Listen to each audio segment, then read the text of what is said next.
Hi friends, మీరు చూస్తున్న మొక్క వచ్చేసి ఉసిరిలోనే కొత్త వెరైటీ అండి. బిలాంబరి ఉసిరి. ఇలాంటి మొక్కలు మన నర్సరీలో చాలా తీసుకురావడం జరిగిందండి. దీని స్పెషల్ ఏంటంటే కాండానికి కాయలు కాస్తాయండి. ఇప్పుడు కాయటంలో కూడా 1-2 కూడా కాదండి, గుత్తుల కింద వస్తాయండి.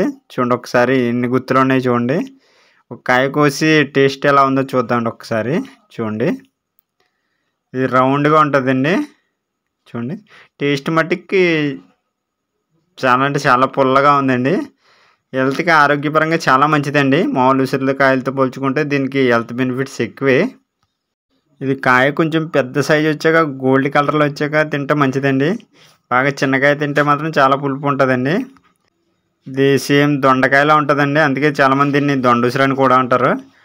ఇది పచ్చడి కూడా చాలా బాగా పెడుతున్నారండి ఈ మధ్యన. పచ్చడి కూడా చాలా టేస్ట్గా ఉంటుంది. పచ్చడి కూడా పెట్టడం జరిగింది మేము కాయలు కోసి. ఇవి మొక్కలు చిన్న మొక్కలు కూడా తీసుకురావడం జరిగిందండి మన నర్సరీలోకి. వీడియో కొత్తగా చూస్తున్నట్లయితే లైక్ చేయండి, సబ్స్క్రైబ్ చేయడం మాత్రం మర్చిపోకండి.